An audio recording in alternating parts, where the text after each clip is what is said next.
Hannah Murray on TRE in the afternoon.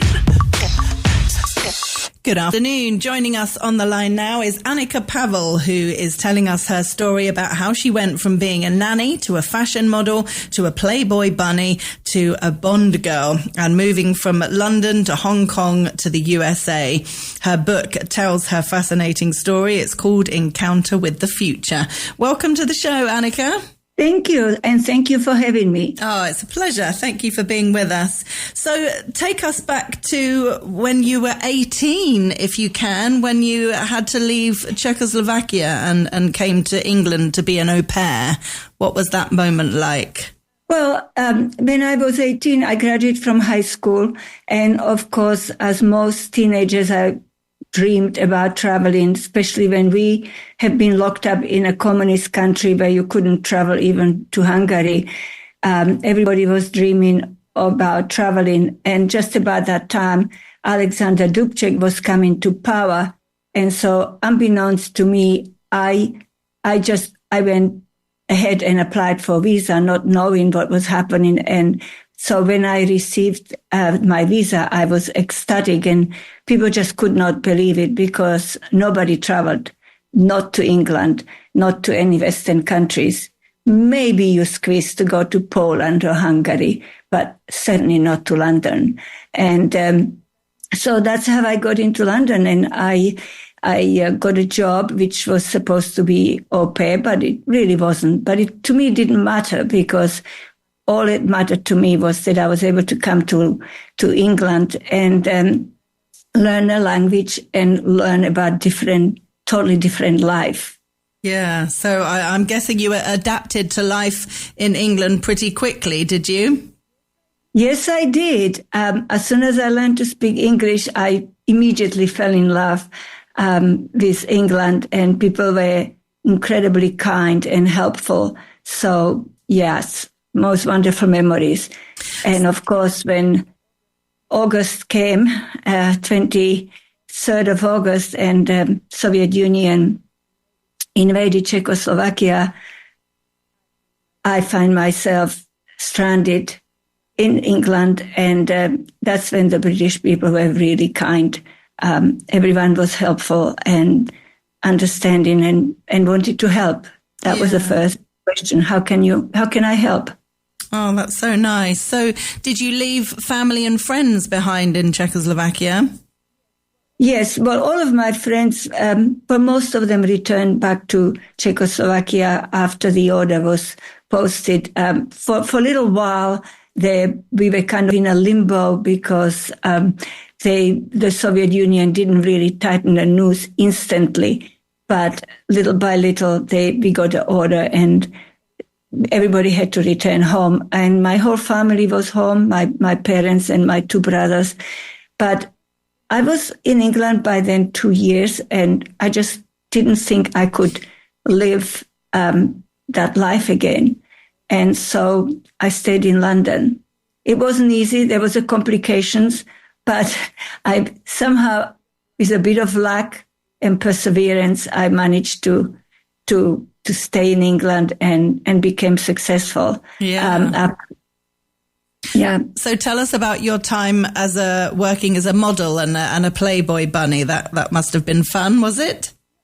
Yeah, it was a great fun. Well, I owe it all to Daily Mail because they had a competition to find an international model, and I was one of the lucky ones. They wanted 10 girls. Wow. And out of 100, I was one of the 10 girls who was selected, and that really opened the door to modeling world. And but modeling is feast or famine, and so given that my mother was battling cancer and my family needed my help, and also there was no one for me to lean on or to help me if I got into difficulties, and so I supplemented my modeling work with working as a bunny. I first worked as a waitress in a number of restaurants, but, waitressing is very hard work and it's not very well paid. And so I've realized that I could work half the amount of time and make double the amount of money if I was in Playboy. And at the time, a lot of actors, beginners, actors and singers and and in a various parts of, choreographers, for example, people who work in a show business, work in a Playboy club.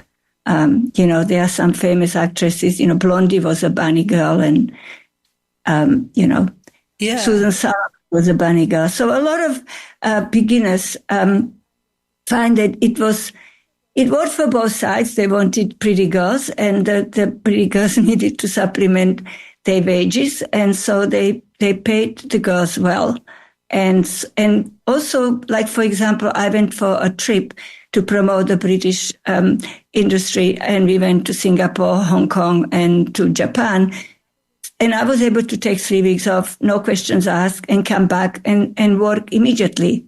And when my mother was sick, I went to Czechoslovakia for 6 weeks to help out. And of course, obviously, I was, by that time I came back, I was broke, but I had instant income in Playboy. And for that, I will always be grateful. Yeah. So they treated you well then. It was a good job to have. It was a good job to have. I'm sure that there are instances that maybe some people might not agree with, but for the average bunny, it was a fantastic job for a lot of people in show business. No, fair enough. Well, that's good that you had a good experience. And then how did the acting come about? I mean, with Roger Moore in The Spy Who Loved Me, that's amazing. Well, I mean, it as you start modeling, from modeling, I started to get casting for TV commercials. I did more than 50 TV commercials for England and from all over the world. And so the casting people get to know you, and then you start having a little parts at a TV shows. I worked with Stu Ronis and Frankie Howard and Dick Emery. And then I got a nice speaking part with Benny Hill, which was incredibly popular. And so my name to kind of got around. And so I got cast I went for an audition for James Bond. And then that's how I got into James Bond. Gosh. And what was the experience like working on the film? Oh, it was fantastic. What I like about the franchise of Bond, people are treated equally. It really didn't matter whether you were a star or you were a big player. Everyone was treated the same, when you went to makeup or when you went on a set. I remember one lighting man said to me, you should always make a friend with a lighting man because they can make you look great and they can make you look bad. That's a great tip. I made sure that I brought in a cup of coffee every morning. Oh, nice one. But it was great. It was a very a friendly atmosphere. And I did meet Roger Moore in New York when there was a 50 years anniversary of James Bond. And he couldn't have been nicer. And I couldn't believe he actually remembered remember me from the shoot. But I guess it's the accent, people remember. But it was wonderful. And, we had some photos taken and I enjoyed it. Oh, that's so lovely. You met all those years later. How nice. Yes. And what have you been up to since? Obviously, you had a family, and was your career kind of on hold a bit while you raised a family? Yes. I did a little bit of modeling in Boston, and I did some modeling in Hong Kong. But it wasn't quite the same as when you are working because I started to have children. And then when I went to America, I had 3 children. So I really dedicated myself to raising money, as a volunteer for charity. And I raised a lot of money for Jersey battered women and for children with cancer. And I raised almost $2 million for brain tumor at Duke University. My neighbor was diagnosed with glioblastoma. And so I organized the golf tournaments and we raised a lot of money. And when we did those events, I had to write newspaper clippings, advertising, and then also summary of our events. And I suddenly realized I have always wanted to be a writer. I wanted to be a journalist, but I started to write. And then I adopted a dog from shelter, and he was the most beautiful dog. And I was looking at him and I thought, who would give him up and why? And I started to write down my thoughts. And that's how I got back to writing. Then I went back to school. I took evening classes at NYU and I started to write short stories. And as the short stories got published, and one of them got actually nominated for Pushcart Prize, which is a big honor. And so friends said to me, why don't you put it together? It will be a memory for your children and your grandchildren. And then, as more people saw it, they said, you know what, you should do this. This would be a great book for a lot of people to read. It's sort of a time in a history. And then when Russia invaded Ukraine, I thought, here we go. Once again, history is repeating itself. Mm-hmm. It is important that I will remind people this has happened before. Yeah. It has happened in 1956 in Hungary, 68 in Czechoslovakia, and 2022 it happened in Ukraine. So, we have to remember those events. Yeah. Oh, absolutely. So did you enjoy the process of writing the book? Was it difficult at times? Obviously with such an interesting life, you've had some amazing moments, but also of course some sad ones too. Yeah, I did enjoy writing it. It was, but when you write it, you kind of you kind of remember it and you relive it. But as a writer, you're always, especially as a writer with an accent and I wrote in English. So it's, I had to have my dictionary next to me, and thank God for spell check. And so, there was half of me was always concentrating that it sounded correct, not just in my head, but correct to other people. And so it really wasn't until the book got published and I finally read the book full as it was. And that was the first time I actually teared up and I thought, oh my God, this was awful. Mm. So it's funny how when you go through it, you cannot afford to allow yourself to process it as much you otherwise would.